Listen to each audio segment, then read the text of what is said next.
time once again for another episode of Food and Beverage Radio. Broadcasting live from the Pro Business Channel studios in Atlanta. And now, here's your host, Rich Casanova. Oh man, Rich Casanova's in the studio. I'm ready for this show. Bring it on. So we were excited to have another spotlight and exciting episode of Food and Beverage Radio, and from our Pro Business Channel studios here in Buckhead.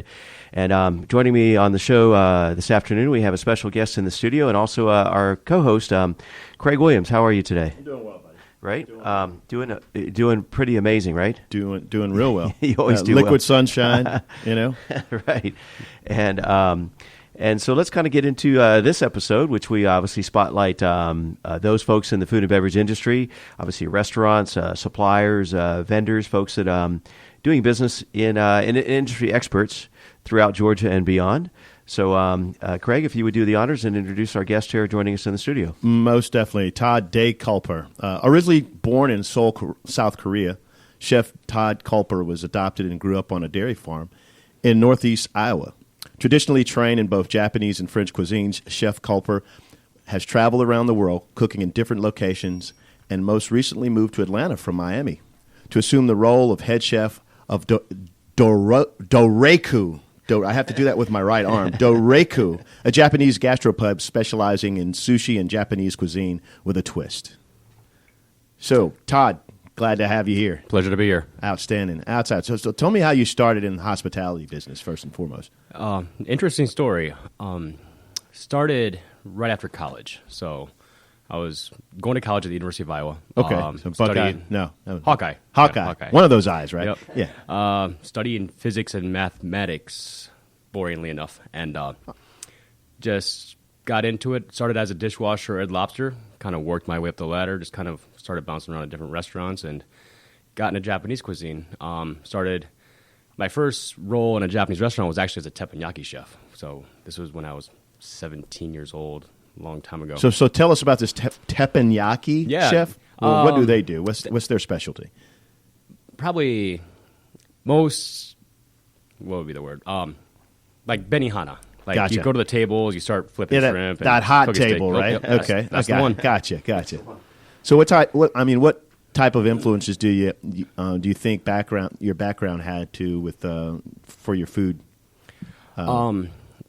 creativity?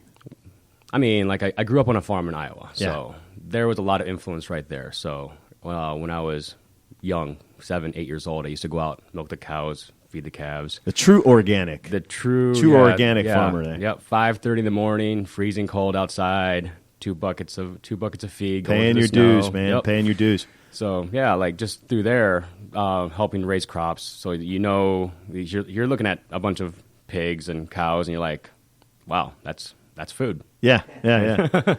Of all the experiences, which former restaurant job would you say is the most, or has had the most impact on the way you approach the restaurant business? I would say the one that has had the most influence on me was probably my stint at Nobu in Miami Beach. Okay. So, Nobu, world famous rock star Japanese chef, had the opportunity to go down there and to work in the sushi bar, learn from that those right guys. On the strip? Collins Avenue, yeah. Yeah, in the Shore Club. Yeah. So working there, that would probably be my introduction into like the pro level of cooking. So you walk in there and those guys were serious. Yeah. So what motivates you to pull out of the beach in the great weather and all those cruise ship deals that they have every week? They come to Atlanta. I love it here, and my family and we all moved up here. This is home for us now. So it's the mix of the culture, it's the great restaurant scene, and it's the just fabulous people here. I mean, just being in the community, getting to know the people. This is home. These people here are fantastic and great, and this is where we want to be. Yeah. Okay, we're pretty hospitable down. Absolutely. Well, we're up here from Miami, right? Mm-hmm. So I understand that you've worked with the dynasty of Benihana. What kind of pressure is that? I mean, what was that like first and foremost? Yeah. So the restaurant group that I work for right now is the Aoki Restaurant Group, led by our CEO Kevin Aoki. Kevin is the son of the founder of Benihana, so son of Rocky. Oh, so he grew up in the restaurant dynasty. So when I was in Miami, I had the pleasure of meeting Kevin, and I joined up with the team back in 2008. So I've been with the company for a while. And just learning what his ambitions and what he wants as far as his restaurant group and his vision for the future, that was something that we both kind of saw eye to eye on, and we're here to build something incredibly fantastic. So did Benihana's originate in Miami, or I thought that was the West Coast? Benihana, I believe the first restaurant was in New York City. Okay, I think it was like back in the 60s, but they started, I mean, you can look back at history now, they've blown up and they're everywhere. Okay.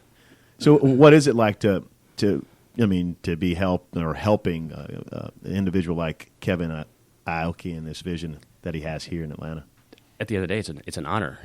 You're working with a legend in the Japanese restaurant industry, and the amount of pressure might seem overwhelming, but to actually be there and to open these restaurants and to develop these concepts and to produce the food that we're producing, it's a dream.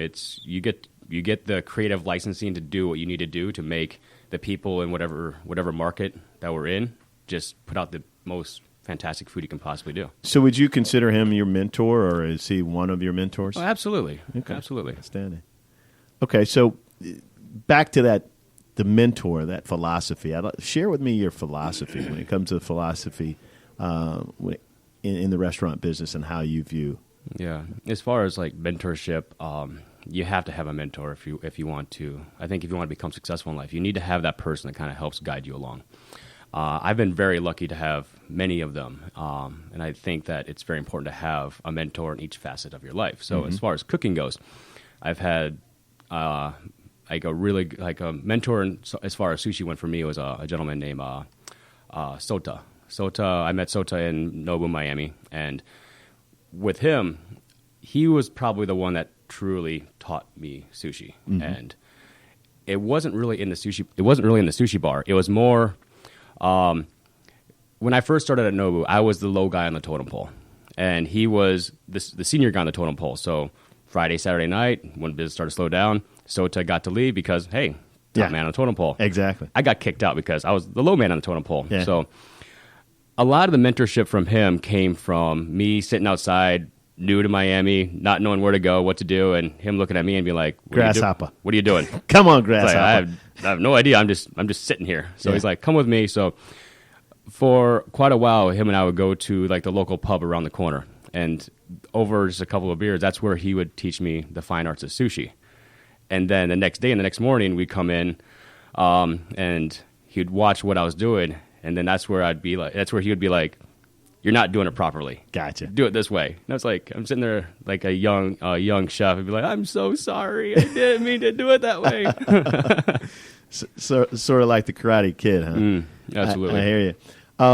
So you all are in the Shops Buckhead, Atlanta. Real beautiful location. If someone was choosing why they came for Doraku for dinner tonight, besides the atmosphere, what are the three reasons you would give them? Well, one, our sushi bar carries a wide variety of Japanese fish, and that's something that there are some restaurants here that do it too. We do it as well. We fly in stuff from Tsukiji Market, and we'll have just a varying range of stuff that you can only find in Japan. As of right now, we have Meijina, which is like an opal eye, like a meaty, like kind of sweet white fish, absolutely beautiful. We have... we have Renko, which is a yellowback sea bream. We have Isaki, which is a 3-line grunt. That's kind of what we're playing with right now as far as this particular shipment came in. But the variety of fish varies depending upon what is available in Japan. We get unicorn triggerfish. Wow. They're just amazing stuff. So if you want that unique sashimi, that's one reason. Another reason would be our beverage program is absolutely amazing. Like Eileen... our head bartenders produce some cocktails that are just mind-blowing. And on top of that, the sake selection that we have completely revamped our sake selection, so there is something for everyone. If someone would want to come in and not know much about sake, we would be more than happy to sit down, talk to them about what kind of sake would pair with this, how they want that. And I think the last reason would be is we have something called connoisseur dishes. The connoisseur dishes are dishes that may not be for everyone. A little bit more risky as far as flavor profile goes, but when we develop these dishes, we feel like everyone is a hit for certain people. Our favorite one on the menu right now is the seared scallop and monkfish liver. So we take these beautiful Japanese You're scallops. making me hungry, man. Oh, absolutely. And we didn't bring any food here, and it's lunchtime. Boy, and I love fresh fish and seafood. But go ahead. So we have these beautiful Japanese scallops. We'll sear them off till they're pretty rare, and then we'll combine them with Japanese monkfish liver, which we get from George's Banks. We get it in fresh. We prepare it ourselves. We are very much sticklers on how things are prepared. We like to be in control of every aspect of an ingredient so that we can make sure that ingredient shines to its brightest. And finally, we pair it off with a little bit of yuzu sweet miso, and that's all it really needs to make that thing sing. Wow. Are there many smoked dishes in the Japanese cuisine? Surprisingly, that's something that's coming up pretty new. Traditionally, not really, but more recently, they are starting to get into a little bit more smoking.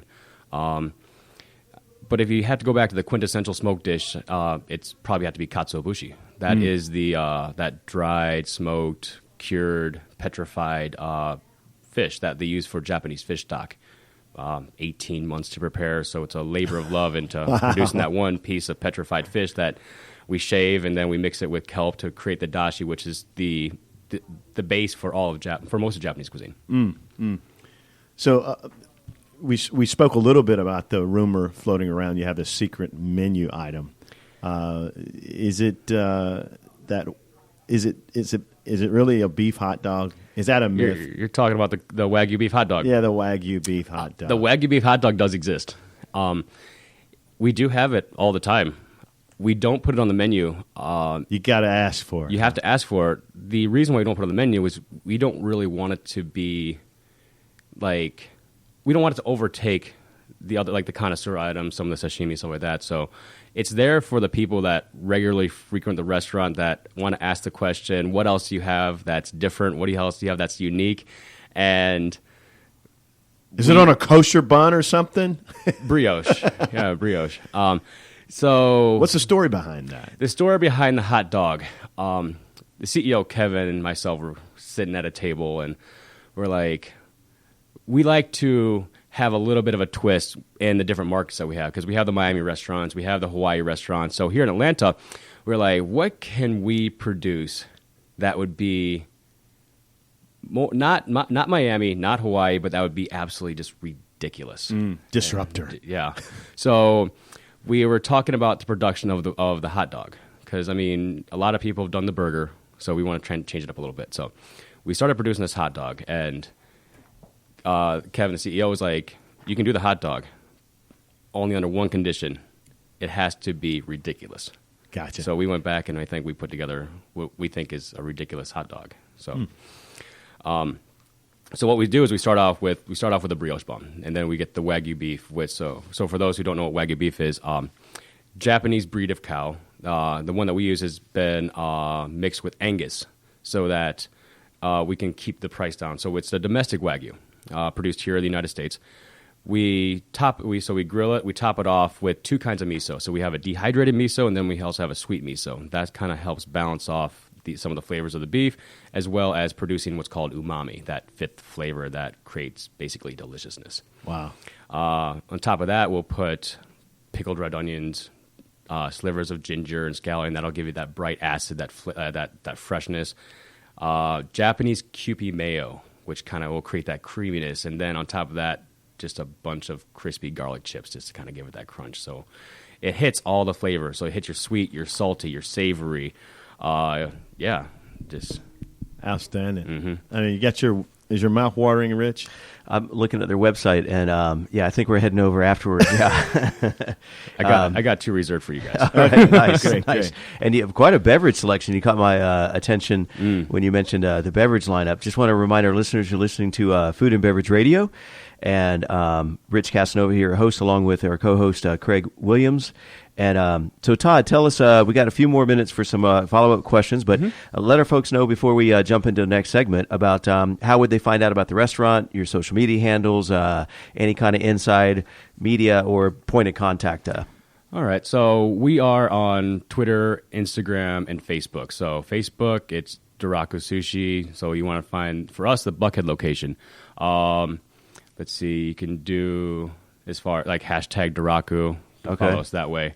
Or the Facebook is just Doraku Atlanta. Yeah, Facebook, Doraku Atlanta, dorakusushi.com. We actually do, for those that don't want to try to make it to the Buckhead area, we also use a company called Caviar, which does delivery. Oh, really? So so try caviar.com. You can find us on there. You can put a to-go order, a delivery order in, and then we can so I can have that delivered to my beach house in Hilton Head, or that would be. I'm always trying to throw in the trick questions, whatever. Yeah. I don't know what the delivery fee on that would be. But I don't really want to know what the delivery fee on that would be. It can be arranged. For the right price. Yeah. And Uber is definitely willing to. Oh, yeah, that's right. Uber Eats and all that stuff. Yeah, Uber Eats. But we are in Buckhead, and so where are you guys located? We're located in the Shops Buckhead, Atlanta. We're on the East Paces Ferry side, right in between Georgetown's Cupcakes and Capitol Grill. Yeah. Okay. Yeah. Nice. And so when you take your chef hat off, what is your kind of zen place or a moment you would like to do when you're not in the kitchen? When I'm not in the kitchen, first place I go is family, Okay. wife and daughter. Yeah. It's I work so much to where it's like I kind of feel bad I don't get to spend as much time with them as I'd like, but we're going to start working on that a little bit. Do you cook at home too as well? Yeah, good question. Yeah. No, that's my 5-year-old daughter's job. She's the one that gets to play in the kitchen and produce her creations for me. Looking forward, pretty much, and I love to cook. I love to eat. But Japanese cuisine as a whole, or cuisine in general, where do you see it going in the future? I mean, you mentioned about the smoking. It seems like that's starting to touch everything. It's starting to touch.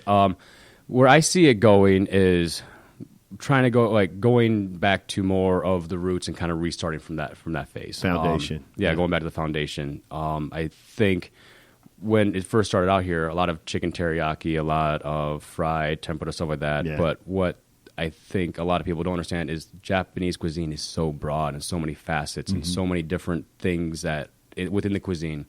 You have the sort of highlighting the regional cuisines of Japan. You got the stuff from Hokkaido, so that uses a lot more king crab, salmon. You have the ramen up there, which is miso based, so stuff like that, which is very different than if you go down to like Tokyo or Kyoto, where they have the that really formalized dining called kaiseki. So I mean, there's so much in Japanese cuisine that we are starting to focus on and trying to produce so that the guests here in Atlanta can really experience something special. And I think one dish that comes to mind that we actually serve at the restaurant is a dish called hitsumabushi. This is a broiled eel dish from the region of Nagoya. So we basically grill off an eel that we prepare in-house. So we'll get them swimming, prepare them ourselves, grill them, glaze them, serve them over hot steamed rice, and we'll serve it with an accompaniment, like a range of different kind of accompaniments, such as fresh wasabi, grated ginger, and then the whole thing is finished off with a dashi broth that has been infused with green tea. Yeah, this is self-inflicted. I'm inflicting myself with much pain here. Any advice for aspiring chefs? Yeah, when chefs want to start out, like my recommendation is, if you want to get in this industry, start young. And get a mentor. You heard that earlier. Get a mentor. Get a mentor. A good one. And my biggest recommendation would be is to find a chef that emulates what you want to be like. They're your mentor. Yeah, then just go pursue them. Get your foot in the door. If it means washing dishes, prepping, cleaning, just do what you ever have to do to get yourself into that particular kitchen, and dedicate yourself. Make that mental note that I'm really going to do this, and then just work your butt off. Well, we have a lot in common. I didn't realize. I mean, my first job was I was in charge of drilling the beans at Taco Bell. Oh, yeah, and then fast forward here, I'm in the radio business. Yeah, real organic there. Right, exactly. Yeah. So, do you ever get a chance to get to the other locations, or are there any new ones on the horizon? Or Oh yeah. I make it back maybe about each location maybe about once a year. Oh, really? Right now, so Hawaii and then the Miami ones. As far as new locations, I think the only one that I could maybe talk about right now is our new concept Otabe, which should be being in Miami. So that's a new concept is coming along the way. So I think we just got a scoop here. Yeah. That's You probably heard it first on the Pro Business Channel. Yeah. So I mean, that's Food and beverage That's radio, all I'll folks. talk about it right now. But yeah, it's a very exciting new concept. We're really excited about it, and it should be coming soon. Any locations have a drive-through or? I wouldn't ask that question if you looked at their website. But you talk high end. I mean, this is an impressive facility. Yeah, it's nice. Yeah, and so what's kind of your the crowd typically? Is it after hours, or what's kind of what's your weekend, or is it kind of diverse based on the time of the day? It's a very diverse crowd. We have a lot of local area business people coming in for lunch, right. And then dinner time we have that beautiful crowd between the ages of 25 and 55 that just want to come out, have really good food, have fun, and keep that environment really lively, just to make it as and they have that spendable income, So talk to us about kind of price range. What, how would you kind of define, how many dollar marks would you put on it, or is it kind of like a interesting question? Because we designed Doraku to be the everyman's restaurant. Okay. So even though you can get the high dollar mark in there, you could easily spend $100 a person if that's what you desire. Right. But at the same time, we also have happy hour between 5 and 8 every day. Oh, wow. So you can come in, have a cocktail, have some food, get out under $20 if that's your prerogative. Yeah. So I mean, we have different price ranges of different kinds of great food. If you look at our izakaya menu, you have a lot of items on there. $3, $5, $6. So being in Buckhead, we want to make sure that we pass on that value to our guest. You heard it here, folks, on Food and Beverage Radio, the everyman's Japanese cuisine. Nice. That's their new claim to fame. Doraku. Did I say that right? Doraku, yes. Doraku. Means the road to happiness. Wow. I'll get on that road soon. I will definitely be on that road soon. We're going to change that on our slogan or whatever, The channel to happiness. All right, Todd, well, it was a pleasure having you here on Food and Beverage Radio, and maybe look forward to having you on an upcoming episode. And but I don't know if Craig, because I was working behind the scenes on social media, and there's a lot of activity and cool stuff going on with our new widgets in the studio. But did he kind of touch on, what's a challenge in your business? For you and I guess the restaurant overall, the company, but for you even as well. Oh yeah, this is our first time in Atlanta for the Aoki Restaurant Group. I mean, Benihana with Kevin's parent company a while back. I think Benihana started here in like the 70s. So there has been that Aoki family imprint on Atlanta for a while now. But with Doraku, we're still building the business. Our goal is to really ingrain ourselves inside the community. So we're looking at opportunities to kind of participate within community events, charity work. We're putting together something for the local area schools right now. So police officers, firemen, it's like we really want to be deeply involved in the community, and that's been our prerogative between myself and the general manager. Do you all have a membership of the Buckhead Business Association? We're working on that. Okay. Yeah, Well, come definitely. see us on tomorrow morning. Right, yeah. Yeah. Definitely make that happen. I mean, and because they do their signature event is the Taste of Buckhead. Yeah. We participated. Oh, in that. So okay, I nice. had some of that. I had some of that, I'm sure, then. Yeah. Nice. You see, we were a media sponsor. For Yeah, that. we covered that event. So Yeah, I was. I also did one of the VIP demonstrations. Okay. Yeah, so Oh, I was yeah. there We with- were a little upstairs. late for that one. well, Yeah. I don't know if they let us in the VIP section. Whatever. Well, that was no, the I was VIP just teasing sign, you. Yeah, but no, hey. we had front door access and VIP and all that good stuff. But all right, so just remind our listeners one more time the best way to kind of reach out, find the restaurant location, website, address, home address, social security number, whatever you want to give out. Yeah, home address, social security number. The social security number is. give out Craig's, whatever. So the best way to find us, dorakusushi.com. There you can make reservations. You can put to-go orders in if you want to do that. Address is 267 East Paces Ferry Road. The shop's Buckhead, Atlanta. There you can go on Google, find our phone number. We're there if you need us. You're accessible. We're You're very there. accessible. Facebook. And PBC listeners get dinner for free for a lifetime. Watch it. It's easy there, yeah. All right, Todd. Well, thanks again. And on behalf of Craig Williams, Rich Casanova here for another exciting episode of Food and Beverage Radio. Yeah, thank you for having me. Lunchtime.